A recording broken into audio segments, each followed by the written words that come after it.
Oke, bismillahirrahmanirrahim. Assalamualaikum warahmatullahi wabarakatuh.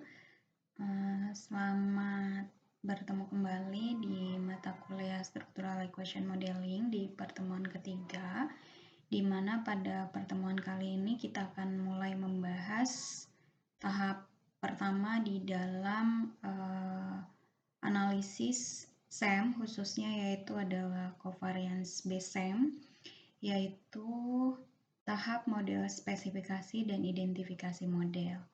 Nah, di dua pertemuan lalu kita sudah membahas mengenai apa itu SEM, kemudian SEM ini dapat diaplikasikan di dalam kehidupan sehari-harinya seperti apa, digunakan untuk variabel-variabel yang seperti apa, kemudian skala pengukurannya harus seperti apa, dan juga kita sudah bahas terkait asumsi-asumsi yang harus dipenuhi ketika kita akan menggunakan salah satu pendekatan di dalam SEM yaitu covariance based SEM. Nah, untuk hari ini atau pertemuan ketiga ini kita akan membahas tentang model spesifikasi dan identifikasi.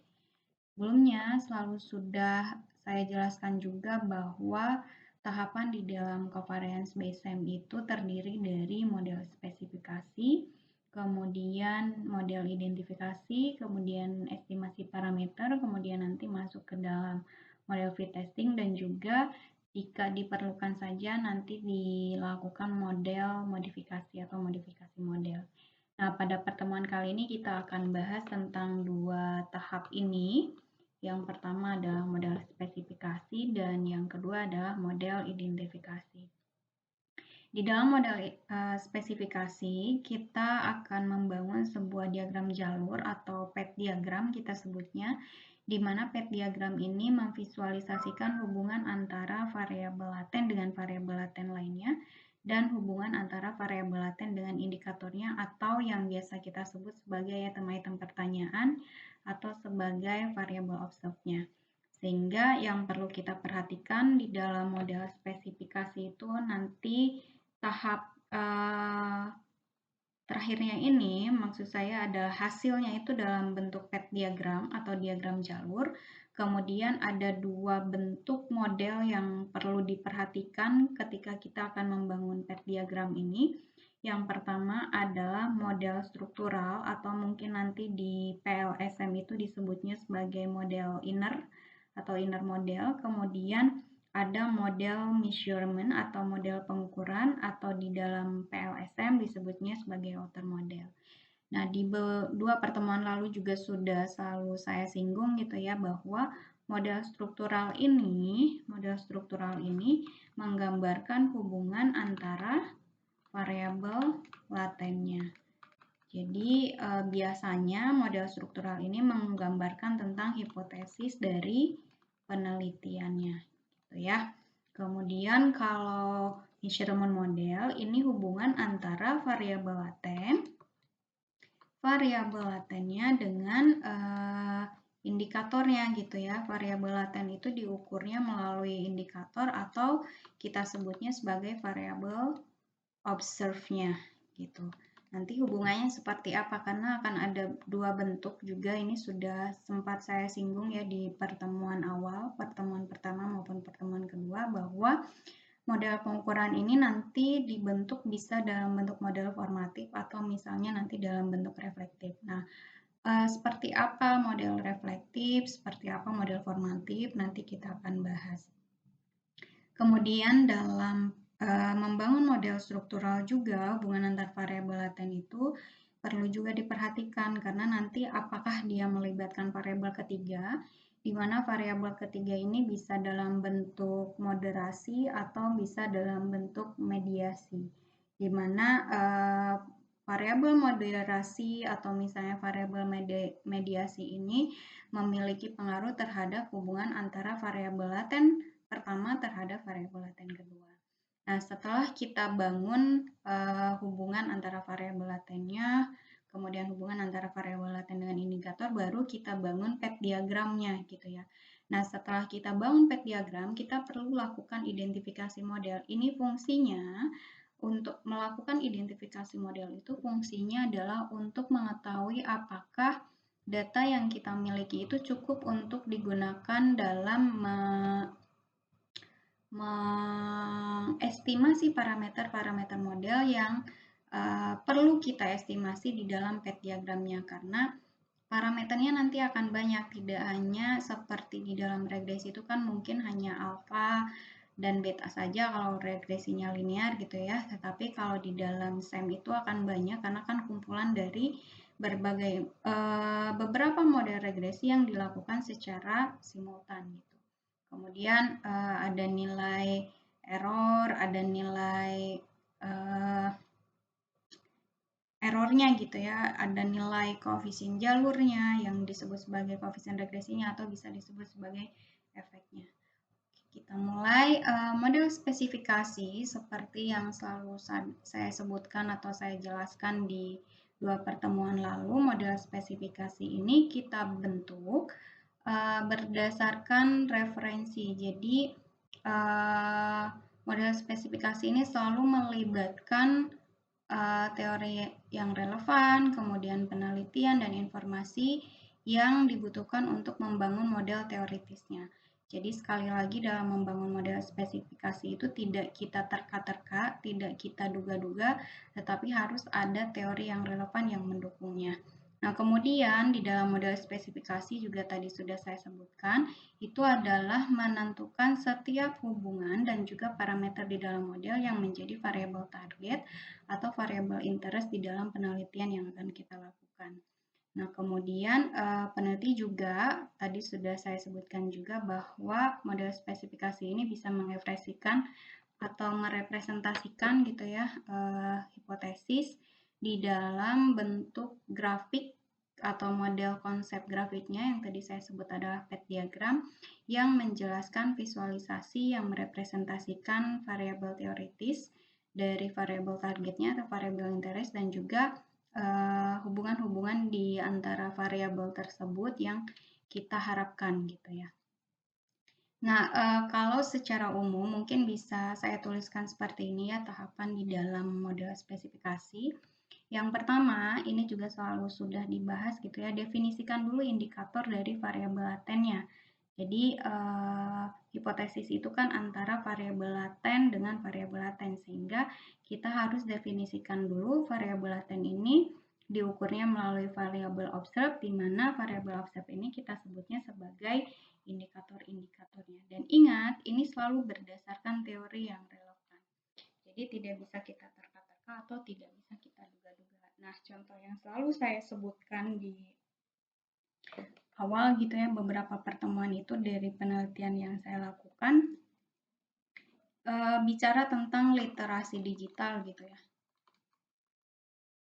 Jadi seseorang dikatakan literat digital itu tidak hanya dilihat apakah dia bisa mengakses browser saja atau misalnya dia bisa membaca dan lain sebagainya, karena ini bisa diukur dari beberapa indikator berdasarkan teori yang relevannya. Seseorang dikatakan literat digital itu harus seperti apa gitu ya. Nanti inilah yang menjadi indikator 1 misalnya, kemudian indikator 2 dan seterusnya.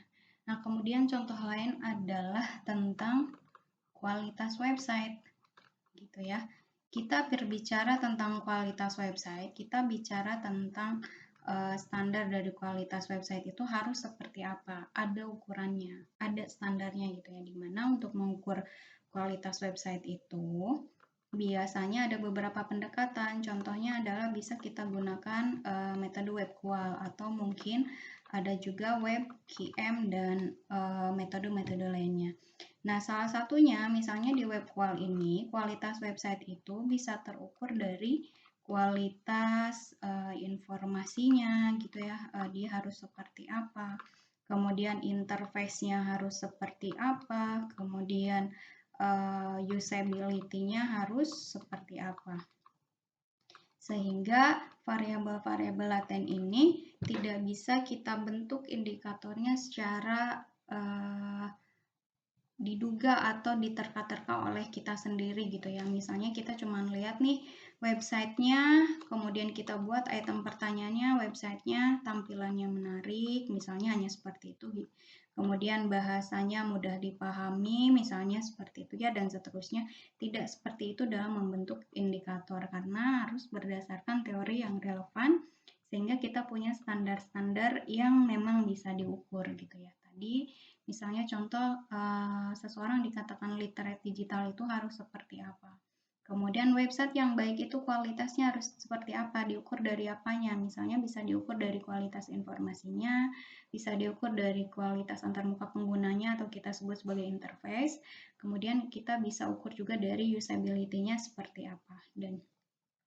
Nah, setelah kita definisikan indikator dari setiap variabel laten yang terlibat di dalam penelitian kita, atau yang menjadi variabel interest kita, selanjutnya adalah spesifikasikan hubungan antara setiap variabel laten dengan masing-masing indikatornya.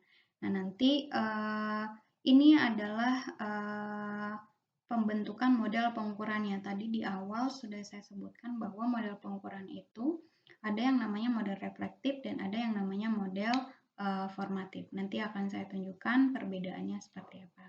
Nah, selanjutnya setelah kita bangun nih masing-masing variabel pengukuran untuk masing-masing variabel latennya, selanjutnya kita harus spesifikasikan hubungan kausal sebab akibat atau hubungan antar variabel latennya gitu ya. Variabel mana yang mempengaruhi dan variabel mana yang dipengaruhi. Nah, itu yang biasanya kita sebut sebagai model struktural, di mana di dalam model struktural ini tadi juga sudah saya sebutkan, peneliti itu menyebutnya sebagai hipotesisnya. Jadi setelah semuanya terdefinisi dengan baik, tadi indikatornya sudah didefinisikan, kemudian hubungan antara indikator dengan variabel latennya juga sudah didefinisikan apakah termasuk reflektif atau formatif, kemudian hubungan antara variabel latennya juga sama, sudah ditentukan gitu ya berdasarkan teori yang relevannya, baru terakhir kita bangun pet diagram yang secara lengkapnya, di mana di dalam pet diagram itu semua hubungannya dapat dilihat secara simultan gitu, secara bersama, tidak terpisah-pisah seperti di dalam regresi itu dilihatnya hanya satu persamaan regresi saja gitu ya, dan tetapi di dalamnya ada dua variabel X dan lain sebagainya. Tetapi kalau di dalam SEM ini selalu saya bahas juga, kita bisa melihat hubungan langsung antara variabel laten dengan variabel observe-nya atau indikatornya dan juga hubungan antara variabel latennya. Nah, dalam membangun model atau membangun pet diagramnya perlu diperhatikan beberapa notasi dan juga beberapa simbol karena ini akan sangat berpengaruh terhadap visualisasinya atau terhadap representasinya. Tadi ada yang disebut sebagai variabel laten, di dua pertemuan juga selalu dibahas ya variabel laten ini, variabel yang tidak dapat diukur secara langsung. Nah, notasinya nanti di dalam pet diagram itu adalah lingkaran atau juga ada yang menggunakan bentuk oval. Nah, kemudian variabel observe ini yang kita sebut sebagai indikator tadi gitu ya. Indikator ini adalah variabel yang digunakan untuk mengukur variabel latennya. Nah, notasinya atau gambarnya atau simbolnya gitu ya, itu menggunakan kotak gitu ya. Kotaknya bisa persegi maupun persegi panjang. Nah, kemudian pengaruh tadi hubungan kausalitasnya itu digambarkan atau divisualisasikan dengan tanda panah gitu ya. Seperti ini. Atau nanti kita sebutnya sebagai jalurnya. Nah, kemudian ada yang namanya error atau disturbance. Error dari variabel laten, ya berarti tanda panahnya ke dalam kecil seperti ini. Jadi dia akan selalu nempel ke dalam lingkarannya. Kemudian error dari variabel observe-nya. Ini error dari setiap indikatornya itu sama seperti tadi, tanda panahnya seperti ini. Kemudian ada nanti mungkin ya Anda bangun sebuah diagramnya yang mengandung korelasi antara dua variabel. Jadi di dalam hubungan antar variabel latennya mungkin yang digunakan adalah korelasinya bukan satu arah gitu ya, bukan hubungan kausalnya. Tetapi bisa dilihat juga korelasinya. Nah, biasanya korelasi ini antar errornya biasanya yang ditemui dalam modifikasi model dan juga dalam model-model lain yang mungkin memang dibentuk dari awalnya. Nah, selanjutnya perlu diingat juga simbol di dalam nanti pet diagramnya itu harus seperti apa. Jadi perlu diperhatikan juga karena pengertiannya berbeda-beda, itu milik variabel apa dan juga itu merepresentasikan apa. Yang pertama adalah lambda yang indeksnya adalah X. Ini adalah koefisien jalur atau misalnya nilai dari koefisien PET-nya gitu ya, antara yang menghubungkan, jalur yang menghubungkan antara observe, ini artinya indikator, dengan variabel laten eksogen. Ingat, variabel laten eksogen itu adalah variabel laten yang berfungsi sebagai variabel independen. Nah, kemudian lambda yang indeksnya Y, ini variabel observe juga, koefisien jalur yang menghubungkan antara variabel observe atau indikator dengan variabel endogennya. Jadi X itu eksogen, Y itu untuk endogen atau yang berperan sebagai variabel dependennya. Nah, kemudian tadi sudah disebutkan ada variabel laten eksogen, ada variabel laten endogen. Notasi untuk variabel laten eksogen itu ada psi. Kemudian mungkin nanti juga muncul rho gitu ya. Rho ini adalah korelasi Pearson. Kemudian sigma ini adalah matriks variance covariance dari variabel observe, ini dari indikatornya, dan biasanya ini yang dijadikan sebagai input untuk estimasi parameter di dalam list rel. Kemudian sigma theta ini adalah model implied dari matriks variance covariance dan juga dari variabel observe-nya atau dari indikatornya. Kemudian pi atau P di sini adalah matriks variance covariance dari variabel eksogen. Kemudian C itu adalah matriks error, yang ini ya, matriks variance covariance dari error yang berhubungan dengan variabel endogen. Kemudian mungkin juga muncul alfa, tapi biasanya ini jarang kalau di dalam SEM. Kalau di dalam SEM itu yang munculnya adalah ini, beta, biasanya hubungan antara variabel endogen dengan variabel lainnya gitu. Ini adalah efek strukturalnya. Kemudian B beserta, ini adalah matriksnya. Yang tadilah kalau ini adalah skalarnya, yang ini adalah matriksnya. Kemudian gamma ini regresi atau struktural coefficient yang menghubungkan sebuah pengaruh dari variabel eksogen terhadap variabel endogen. Jadi inilah yang biasanya kita cari gitu ya, gamma dan beta. Kemudian gamma yang volt ini adalah matriksnya. Delta ini yang perlu diingat, delta itu adalah notasi untuk error dari indikator atau variabel observe eksogen. Kemudian epsilon itu adalah error untuk variabel observe atau indikator dari variabel endogen. Kemudian zeta ini adalah error yang berhubungan dengan variabel endogen, yang dihubungkan dengan variabel endogen.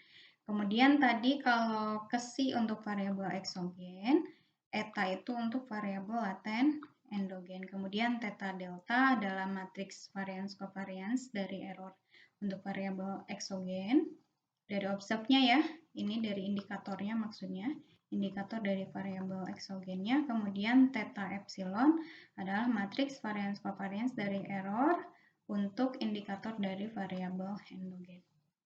Nah, ini adalah notasi dan simbol yang perlu kita ingat ketika kita akan membangun sebuah PET diagram atau model spesifikasi yang menggambarkan atau memvisualisasikan hubungan antara variabel laten dengan indikatornya dan juga hubungan antar variabel latennya.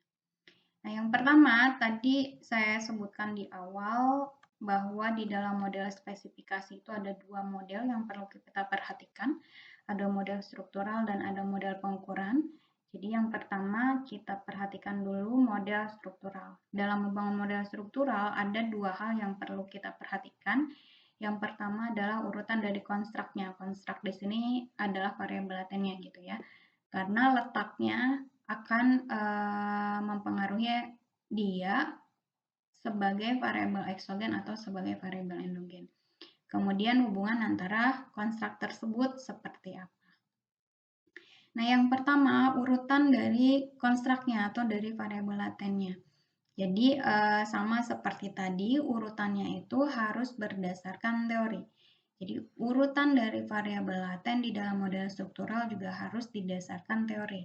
Dia berperan sebagai penyebab atau berperan sebagai akibat dalam hubungan kausalitasnya. Nah, jadi nanti letaknya ya tergantung dia apakah berperan sebagai variabel independen atau berperan sebagai variabel dependen, di mana urutannya itu dari letaknya itu di kiri atau di kanan.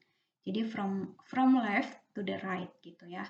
Jadi urutannya yang menjadi variabel independen itu harus diletakkan di sebelah kiri. Kemudian yang menjadi variabel dependen itu harus diletakkan di sebelah kanan.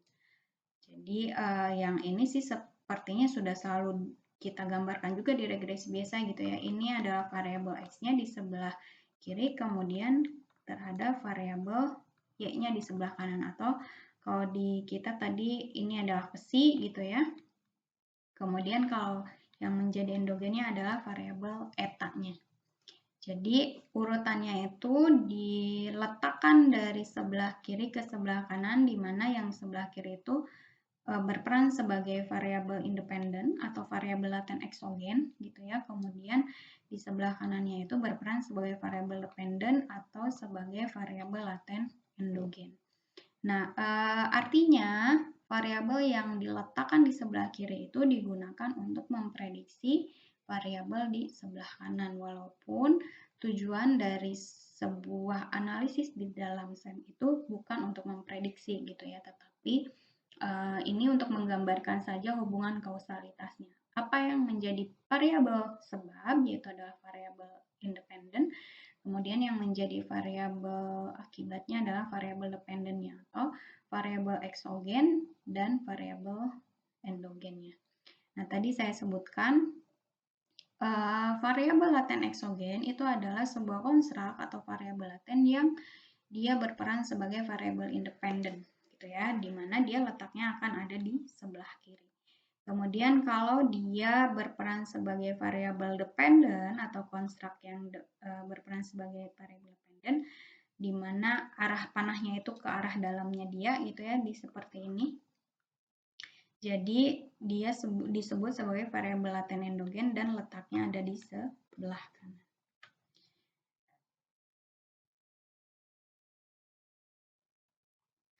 Nah, kemudian pertimbangan yang kedua adalah hubungannya.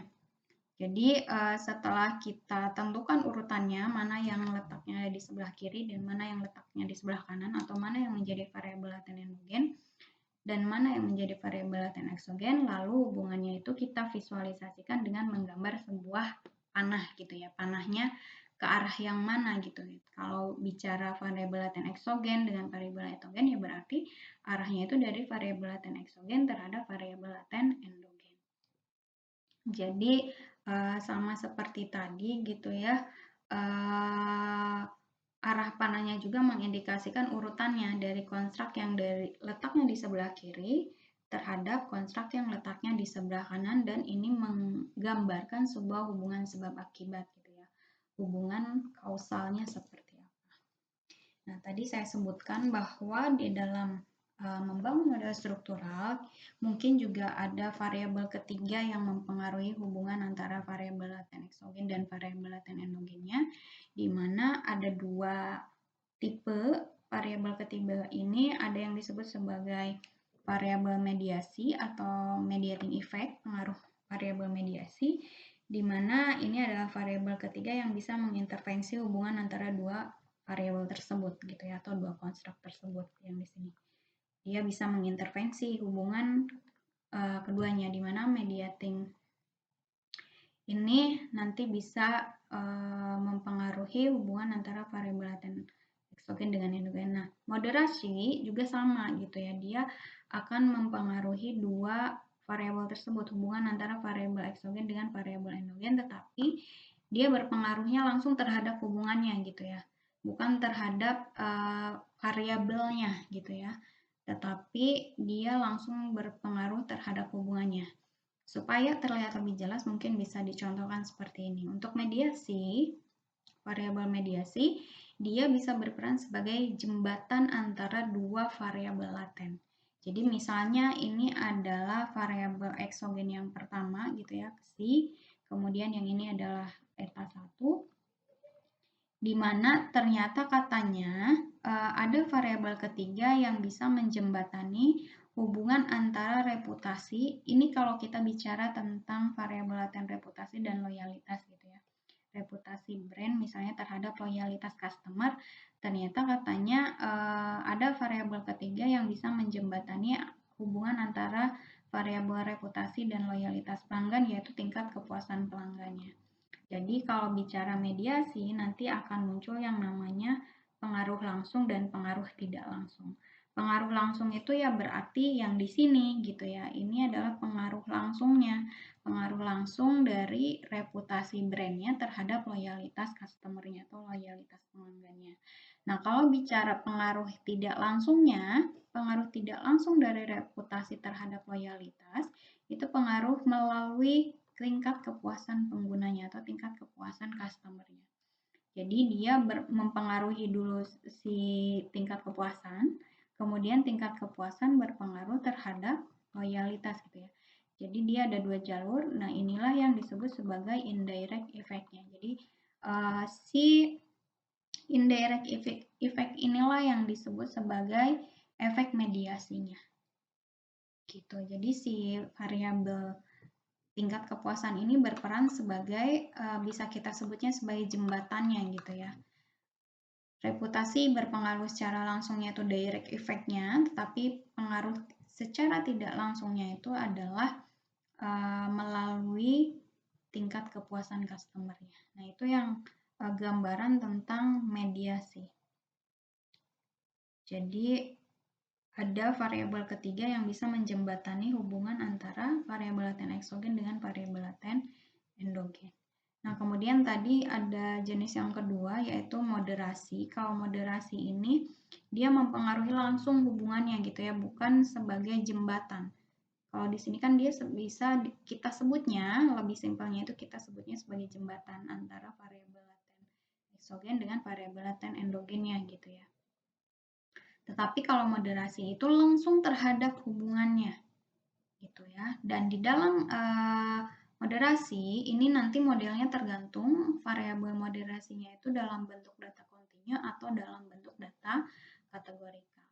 Nah, efek moderasi ini atau variabel moderasi ini terjadi ketika variabel moderasi ini bisa merubah kekuatan dari hubungan antara dua konstruk tersebut. Dia bisa memperburuk atau memperkuat gitu ya.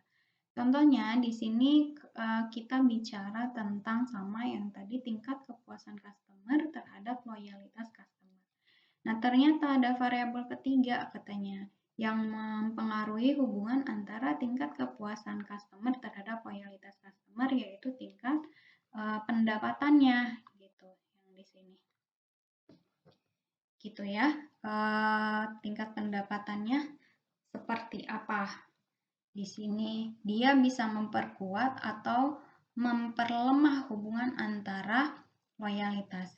Jadi kalau misalnya kita bayangkan gitu ya, dia sebenarnya terhadap produknya itu puas gitu ya. Kemudian loyalitas berarti dia kan akan berpengaruh terhadap loyalitas, tapi ternyata karena pendapatannya itu rendah, maka dia nggak beli lagi produk tersebut karena termasuk ke dalam produk yang mahal. Itu contoh yang bisa mempengaruhi hubungan antara tingkat kepuasan dengan loyalitas yang memperburuk gitu ya. Ini kalau kita misalkan sebagai produk Apple gitu ya, misalnya ya, produk Apple gitu ya, pelanggannya itu puas gitu ya. Pelanggannya puas, kemudian ada produk yang baru gitu ya. Tetapi ternyata produk yang baru ini tidak bisa dia beli karena pendapatannya itu lebih rendah gitu ya.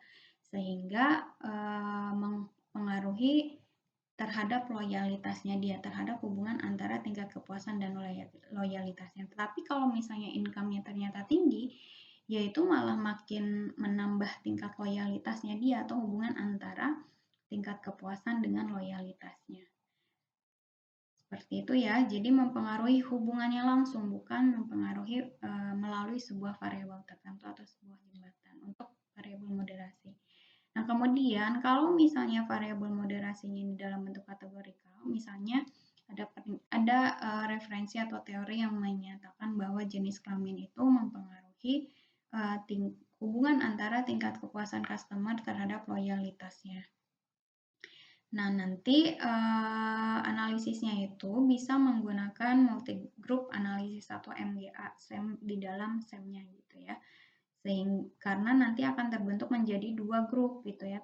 Berdasarkan kategorikalnya, karena di sini bicara jenis kelamin ya berarti nanti akan ada 2 grup. Kemudian nanti akan dilihat apakah ada perbedaan atau tidak gitu ya antara hubungan tingkat kepuasan customer terhadap loyalitas untuk grupnya perempuan dan hubungan antara tingkat kepuasan customer terhadap loyalitas untuk grupnya laki-laki. Nanti diuji apakah ada perbedaan atau tidak. Kalau misalnya ada perbedaan yang berarti ada efek moderasi. Seperti itu. Nah, ini biasanya menggunakan multi-group analysis di dalam SEM-nya. Seperti itu ya. Jadi sekali lagi untuk mediasi itu kita bisa gunakan bahasa yang simpel. Variabel mediasi itu sebagai jembatan gitu ya, menjembatani sehingga nanti ada efek yang tidak langsung, tetapi kalau moderasi itu mempengaruhi hubungannya, bisa memperburuk atau memperkuat hubungan antara variabel eksogen dengan variabel endogennya.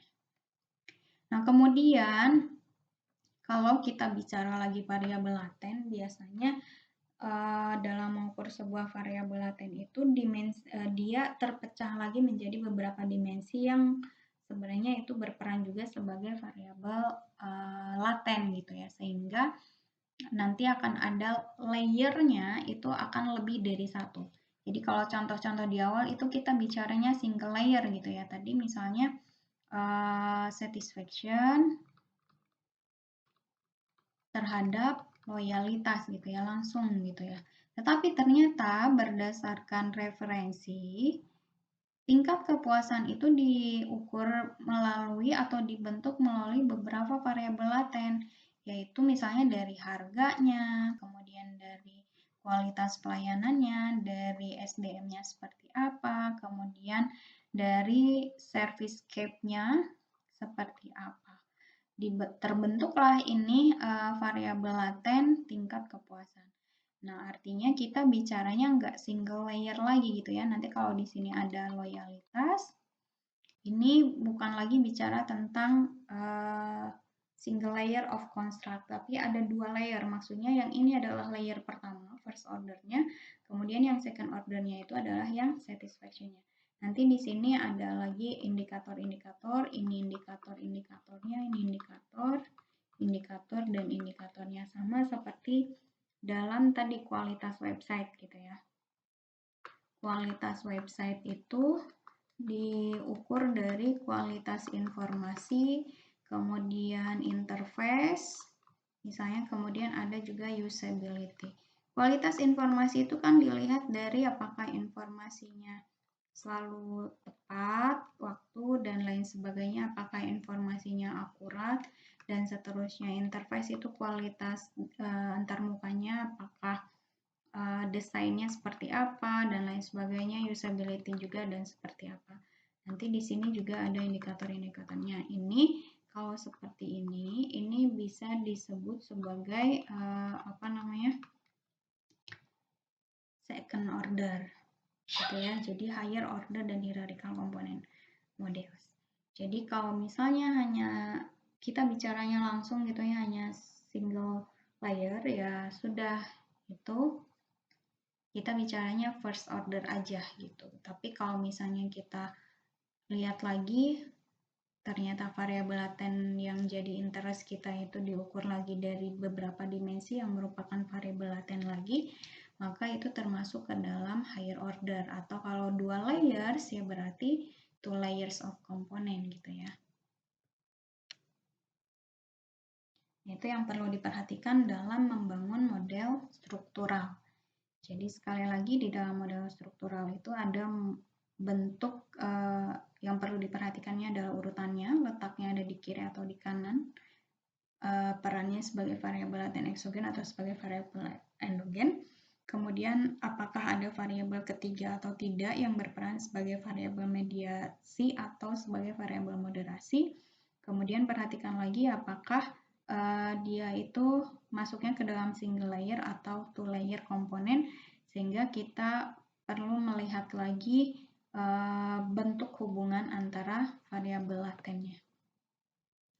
Nah, kemudian yang kedua dalam membangun pet diagram kita memperhatikan model pengukurannya, di mana model pengukuran ini adalah memvisualisasikan hubungan antara variabel laten dengan indikatornya. Jadi hubungan antara konstruk dengan variabel observe-nya atau variabel indikatornya, atau ini yang akan kita bentuk sebagai item pertanyaan di dalam kuesionernya.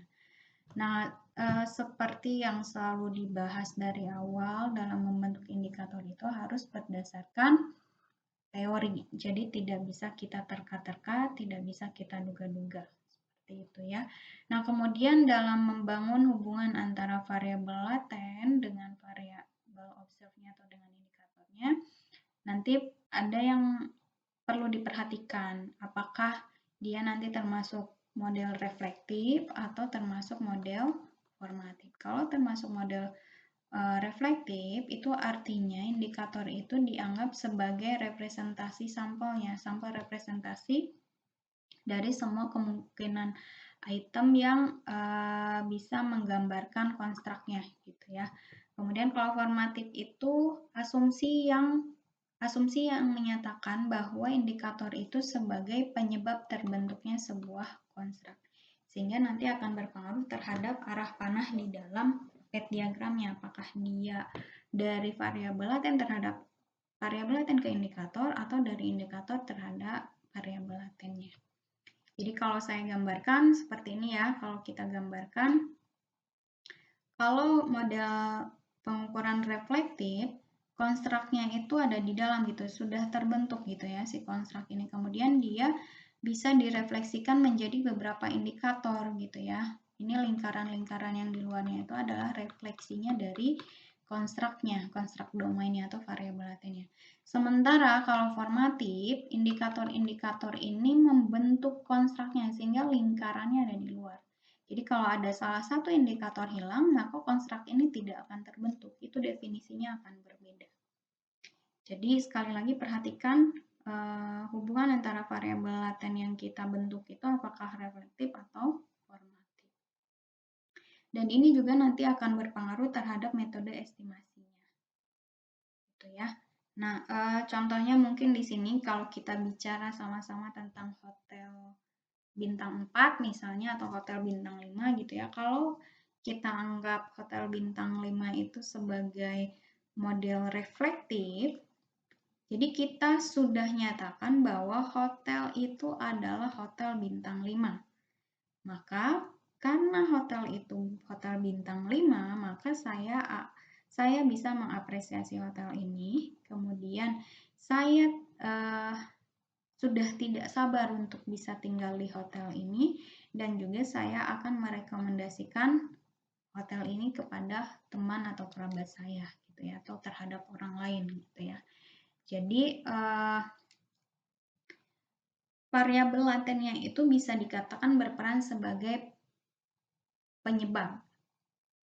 Ini adalah konsekuensinya gitu ya, karena hotelnya bintang 5, maka saya akan seperti apa.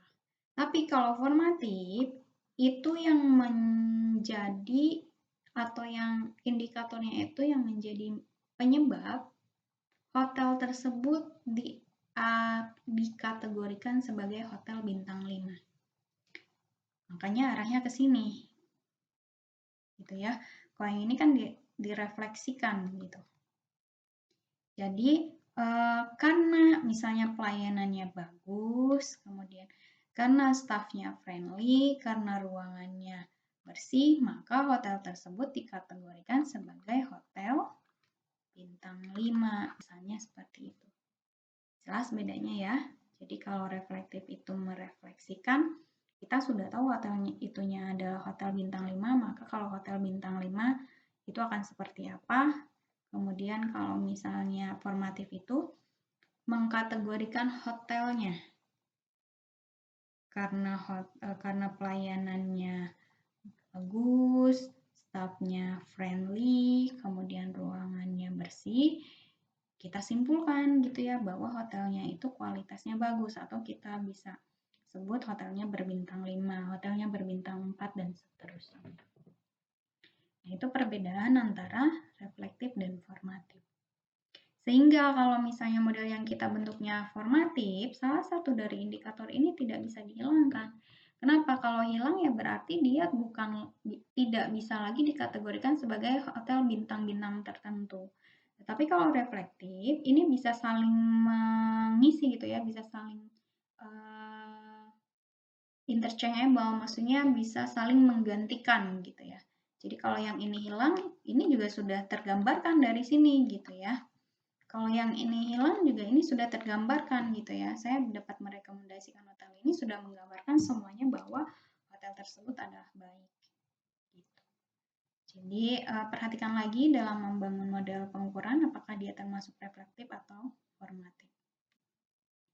Nah, untuk mempermudahnya mungkin bisa kita gunakan item guideline seperti ini ya. Misalnya kriterianya misalnya seperti ini, tanya apakah hubungannya ini causal priority antara indikator dengan konstruknya itu, apakah arahnya itu dari konstruk terhadap indikator gitu ya, yang tadi arah dari konstruk terhadap indikator, maka dia reflektif. Tapi kalau arahnya dari indikator terhadap konstruk, maka nanti dia termasuknya adalah formatif gitu ya.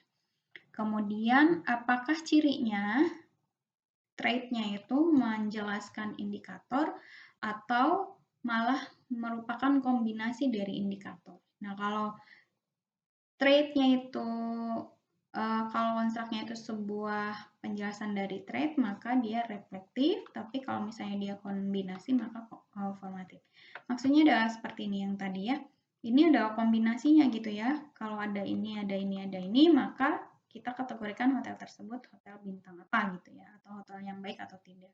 Tapi kalau misalnya ini tidak ada, maka kombinasi satu yang ini kan hilang.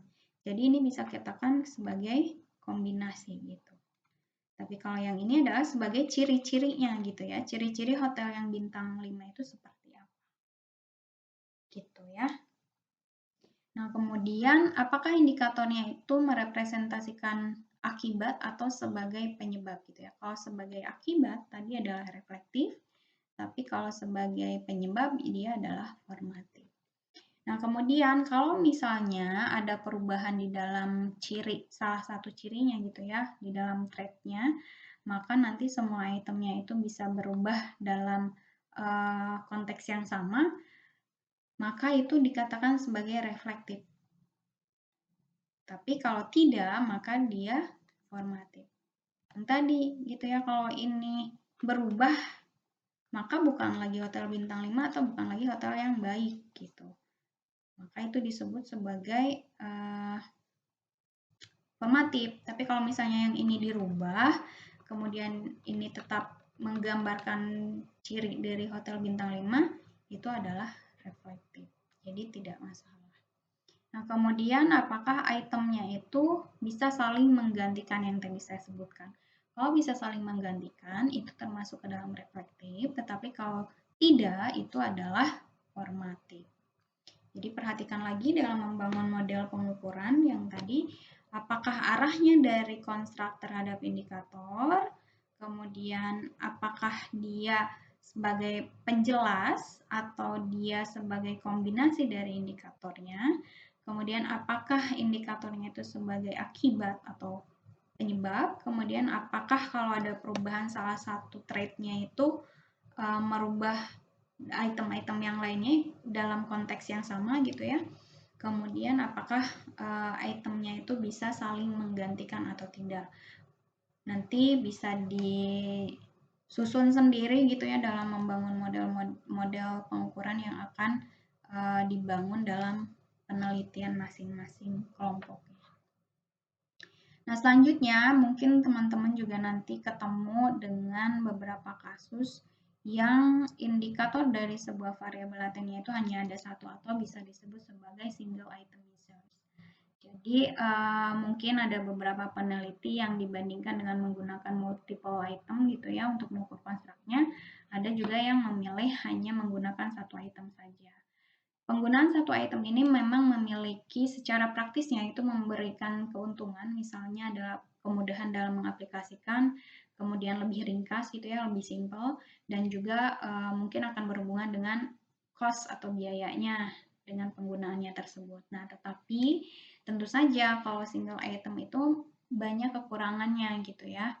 Yang pertama, misalnya karena single item maka degrees of freedom-nya akan berkurang dan ini akan berpengaruh terhadap kalau kepentingan kita dalam mempartisi data ke dalam beberapa grup. Karena hanya single item gitu ya, maka nanti skornya juga hanya dari satu item itu saja gitu ya.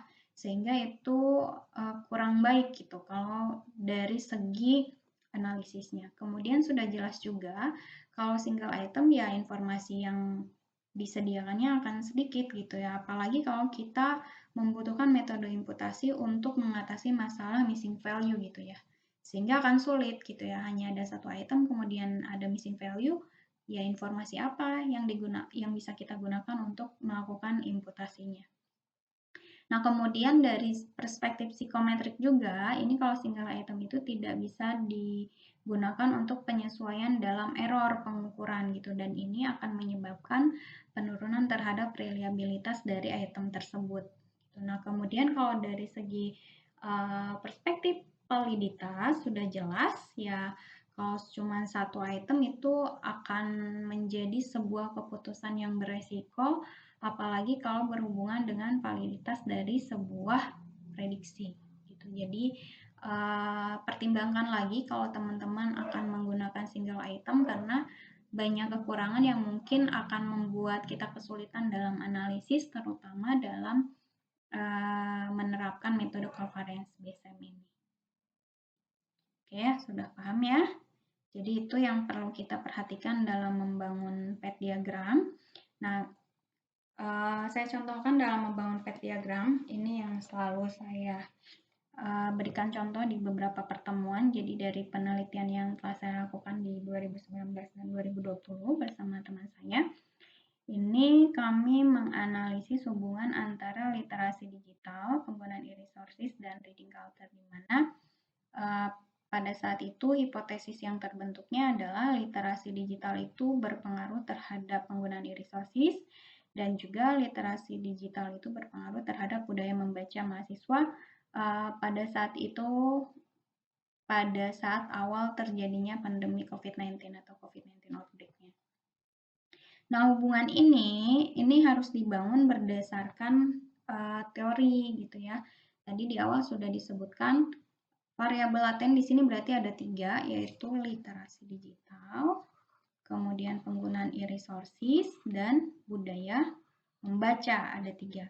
Nah, tanda panah ini tidak dibangun begitu saja karena ini harus berdasarkan teori yang relevan gitu ya. Jadi literasi digital ini juga indikatornya seperti apa, e-resources ini indikatornya seperti apa. Yang ini juga nanti indikatornya perlu berapa atau seperti apa. Kemudian ini juga indikatornya seperti apa. Nah, nanti hubungan antara variabel laten e-resources, literasi digital, dan juga budaya membaca ini terhadap indikatornya apakah reflektif atau formatifnya harus kita tentukan berdasarkan tadi teori-teori yang relevan. Sehingga untuk memudahkan dalam membangun model spesifikasi atau pet diagram lebih tepatnya, kita harus definisikan dulu masing-masing berdasarkan referensinya. Jadi kalau saya biasanya dipetakan seperti ini ya. karena mendefinisikan setiap variabel latennya juga itu dibutuhkan untuk membentuk kuesioner penelitiannya gitu ya. Jadi yang pertama tadi ada 3 variabel laten, yaitu penggunaan e-resources. Ini didapat dari 1, 2, 3, 4, 5, 6, 7, 8, 9, 10. 10 penelitian. Dari 10 penelitian ini terbentuk beberapa indikator, kemudian indikatornya itu termasuk ke dalam indikator reflektif. Dia bisa saling menggantikan. Jadi bisa saling menggantikan indikatornya, kalau satu indikator terhapus, tergantikan oleh indikator-indikator yang masih ada gitu ya. Kemudian literasi digital dapat dari 3 penelitian sebelumnya atau 3 ini ya. Kemudian nanti ada beberapa item juga, ini juga termasuk reflektif karena dia interchangeable atau bisa saling menggantikan item-item pertanyaannya. Kemudian reading culture juga sama, ini interchangeable sehingga termasuknya ke dalam reflektif gitu ya. Dia bukan merupakan sebuah kombinasi sehingga terbentuknya budaya membaca gitu ya, bukan seperti itu, tapi dia reflektif di mana indikator-indikatornya itu interchangeable atau bisa saling menggantikan. Nah, kemudian tadi di awal itu dicoba dikonsepkan bahwa literasi digital ini memiliki pengaruh terhadap penggunaan e-resources dari mahasiswa. Kemudian literasi digital ini memiliki pengaruh terhadap budaya membaca mahasiswa. Nah, sebelum masuk ke dalam 2 hubungan yang ingin dikonsepkan tersebut, artinya kita harus cari dulu hubungan antara ketiga variabel tersebut. Sehingga yang pertama ini dicari dulu hubungan teori yang relevan tentang hubungan antara literasi digital dan penggunaan e-resources. Nah, ini dapat di mana hasilnya dari penelitian-penelitian sebelumnya itu dari hasil korelasi Pearson, kemudian dari hasil deskriptif statistik gitu ya, menyatakan bahwa terdapat hubungan antara literasi digital dan penggunaan e-resources. Nah, kemudian hubungan antara literasi digital dan budaya membaca.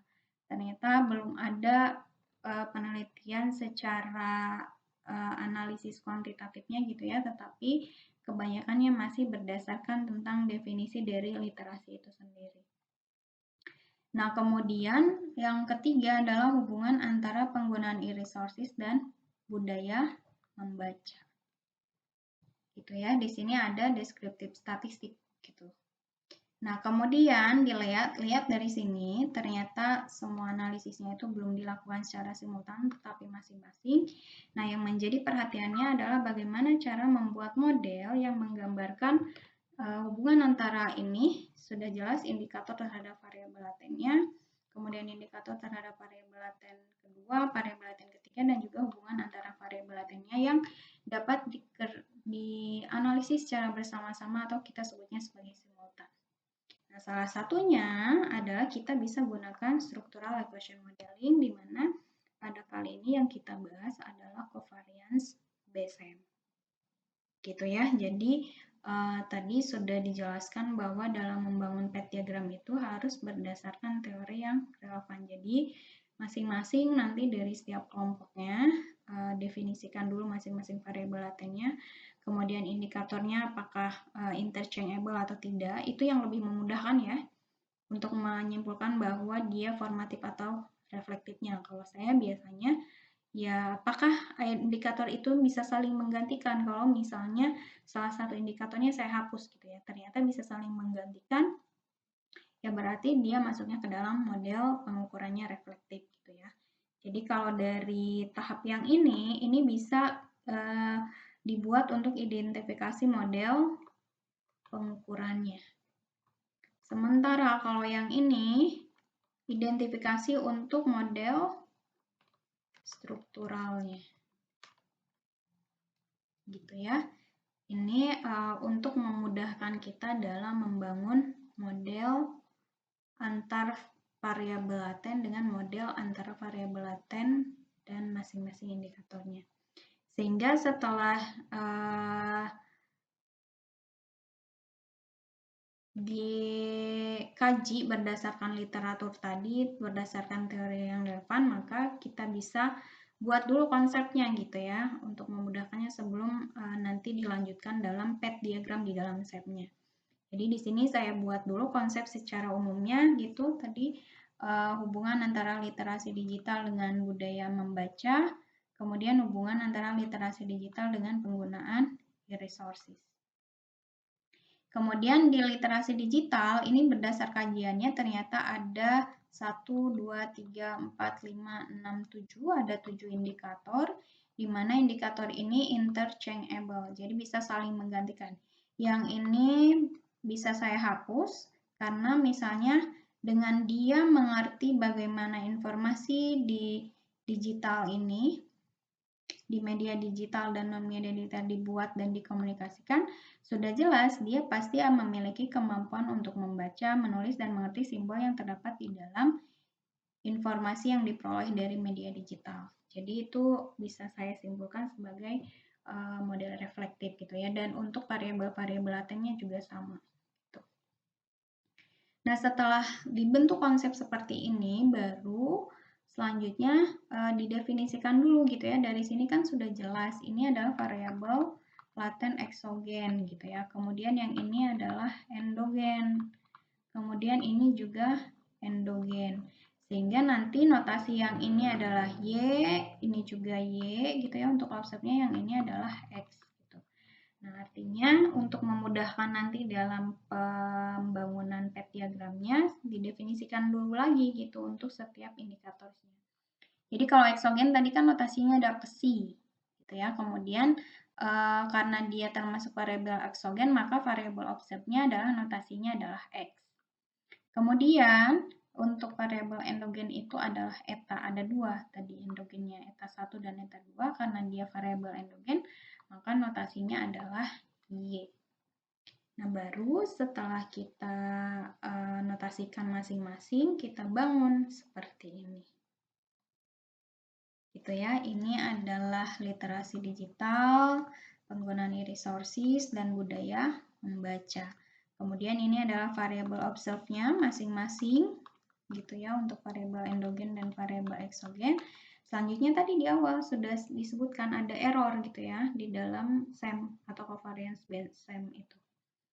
Error untuk variabel X itu notasinya adalah delta. Jadi ini dituliskan seperti ini. Tadi notasi untuk error itu masuk ke dalam kotaknya. Yang ini.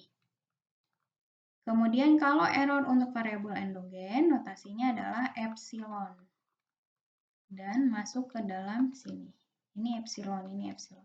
Selanjutnya, tadi ada koefisien jalur untuk variabel eksogen dan variabel endogen terhadap indikatornya. Semuanya dilihat dari indeksnya. Kalau misalnya dari eksogen ya berarti indeksnya X. Mungkin agak berbeda dengan di awal, kalau tadi kan lambda X gitu ya, tapi kalau di sini saya bedakan notasi X-nya di atas supaya ini lebih mudah, karena kalau misalnya di atas takutnya dianggap sebagai pangkat gitu ya. Satu-satu itu adalah dari variabel laten eksogen terhadap indikator 1 terhadap variabel laten eksogen 1. Ini indikator 2, eksogen 1, indikator 3, eksogen 1, indikator 4, eksogen 1, dan seterusnya. Nah, yang di sini juga sama.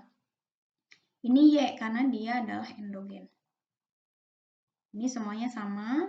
Jadi dari yang di depan ini indeks untuk indikator, yang di belakangnya indeks untuk variabel endogennya. Nah, di sini 2, ini adalah variabel endogen yang kedua. Kemudian tadi notasi untuk koefisien jalur dari eksogen ke endogen, yaitu menggunakan gamma. Gamma 1, 2, satunya untuk eksogen, kemudian ini adalah endogen yang keberapa. Kemudian gamma 1, 1 dari eksogen 1 ke endogen yang pertama. Kemudian antara variabel endogen dengan endogen, itu notasinya adalah beta. Jadi ini dari endogen 1 ke endogen yang kedua, beta 1, 2. Kemudian error dari terhadap variabel endogen. Jadi kalau eksogen itu tidak memiliki error karena arah panahnya keluar semua. Sementara kalau endogen punya error karena kan dia dipengaruhi sehingga nanti akan ada prediksi gitu ya. Kalau regresi bicaranya artinya akan ada error. Tadi error untuk variabel endogen adalah zeta. Nah, inilah selesai gitu. Kita membangun spesifikasi modelnya. Jadi sekali lagi perhatikan model reflektif atau formatif untuk variabel laten dengan indikatornya gitu ya. Ini kan masing-masing model pengukuran. Kemudian apakah ininya ada variabel moderator atau tidak? Kalau dilihat dari sini, ini bisa kita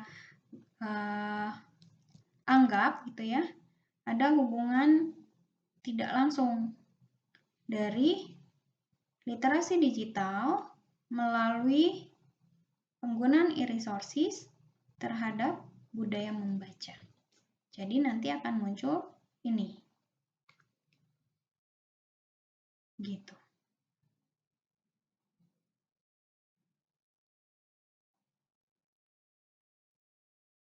Ya, jadi kalau di sini itu belum muncul ini ya, saya lupa tuliskan. Karena tadi kan sebenarnya di sini juga ada nih penggunaan e-resources dengan budaya membaca. Jadi kalau ada yang bingung kenapa jadi ada hubungan antara penggunaan e-resources dengan budaya membaca gitu ya. Secara tadi kan di sini udah dijelaskan ya, tapi ternyata saya lupa untuk memberikan tanda panah di sini. Ya, ini yang kurang. Gitu ya. Jadi dalam model ini bisa kita anggap bahwa penggunaan e-resources kalau memang ada efek indirect efeknya gitu ya, indirect efeknya itu signifikan, ya dia bisa dikatakan sebagai variabel moderator atau moderasi. Paham ya sampai sini ya? Kemudian tadi setelah kita selesai bangun path diagram atau model spesifikasi, selanjutnya kita lakukan identifikasi model. Identifikasi model ini akan berpengaruh apakah kita bisa menaksir semua atau mengestimasi semua parameter yang kita tuliskan di sini atau kita gambarkan dalam model spesifikasi ini. Nah, sebelum masuk ke dalam identifikasi model, kita tuliskan dulu persamaan-persamaannya gitu ya. Jadi dalam model struktural ya tinggal dituliskan saja. Lalu persamaan model strukturalnya seperti apa? Tuh. Yang pertama kita lihat eta. 2, kemudian ada juga eta 1. Jadi kalau dari penggunaan e-resources, lihat di eta 1 itu kan hanya ada dari literasi digital, sehingga persamaannya tadi ini adalah koefisiennya, kemudian dikalikan dengan ini, ditambahkan dengan errornya. Kemudian kalau budaya membaca itu tanda panah ke arah budaya membacanya dari literasi digital dan penggunaan e-resources. Gitu ya. Jadi tinggal lihat yang ini gamma 12 Xi ditambah dengan beta 12 eta 1 ditambah dengan errornya zeta 2. Nah, sama juga seperti untuk model pengukurannya masing-masing variabel laten itu kalau ada itemnya 10 ya berarti ada 10 persamaan. Jadi dilihatnya arah panahnya gitu ya. Ini yang berperan sebagai variabel dependennya. Jadi kalau di sini kan arah panahnya semua ke item karena dia reflektif, maka X1 sama dengan, ingat ya, bukan ke si 1 sama dengan, karena arah panahnya ke dalam semua. Ini arah panahnya ke dalam, sehingga X1 itu adalah lambda X11 ke si, ditambah dengan errornya. X2, lambda X21 ke si, ditambah dengan delta 2 errornya. Dan itu semuanya sama. Cara menuliskan persamaan dari model pengukurannya. Penggunaan e-resources juga sama. Nah, setelah kita tuliskan semuanya dapat dilihat gitu ya, pada dasarnya ini semuanya adalah model regresi. Dan bisa kita katakan mungkin regresi sederhana. Tetapi ini dilakukan secara simultan sehingga disebutnya adalah structural equation modeling. Gitu ya. Nah, selanjutnya kita lakukan model identifikasi. Model identifikasi ini tadi sudah saya sebutkan untuk mengetahui apakah model spesifikasi kita itu memang parameter-parameternya dapat diestimasi dengan baik atau tidak gitu ya. Nah, untuk identifikasi model kita bisa gunakan persamaan ini yaitu DF, degrees of freedom. Itu adalah P plus Q, P itu adalah banyaknya indikator dari variabel eksogen. Kemudian banyak Q itu adalah banyaknya variabel indikator dari endogen. Kemudian T-nya itu adalah semua parameter yang akan diestimasi termasuk semua jalur dan juga semua error. Jadi kalau kita lihat di sini ya, P-nya dari variabel eksogen tadi ada berapa? Ini 1, ini ada 7 gitu ya. Kemudian dari variabel endogennya ada berapa sini? 1, 2, 3, 4, 5, 6, 7. Berarti ada 7 ditambah 7 gitu ya. Kalau kita tulis 7 ditambah 7 dikalikan 7 ditambah 7 ditambah 1 dibagi dengan 2. Nah, T itu adalah semua parameter. Jadi dihitung sini.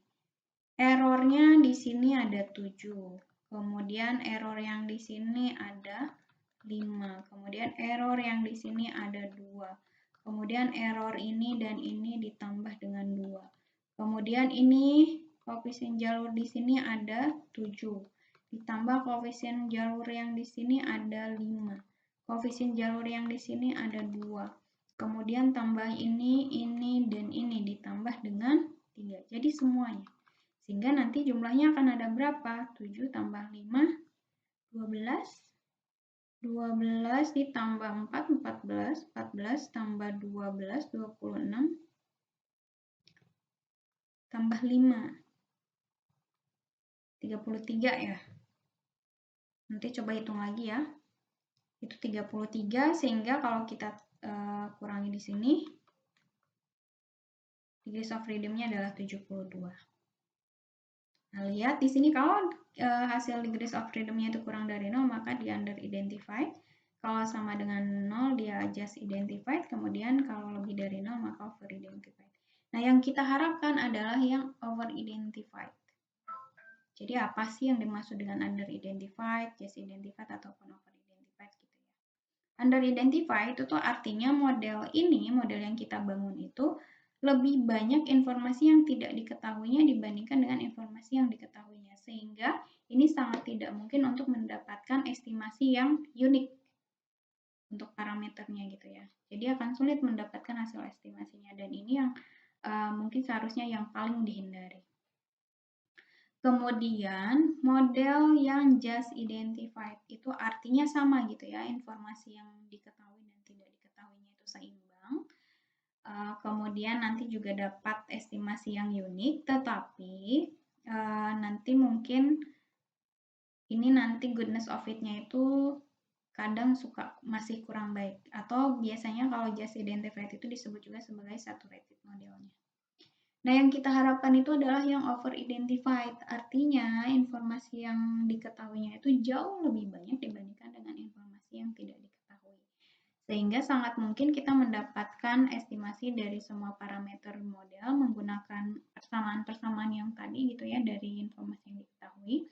Dan juga ini berdasarkan Euler katanya hanya model yang over identified ini yang bisa menyajikan statistik yang fit untuk mengevaluasi kecocokan modelnya secara keseluruhan gitu ya. Jadi sekali lagi yang kita harapkan adalah yang over identified karena informasinya lebih banyak dan juga tadi disebutkan bahwa hanya model over identified yang bisa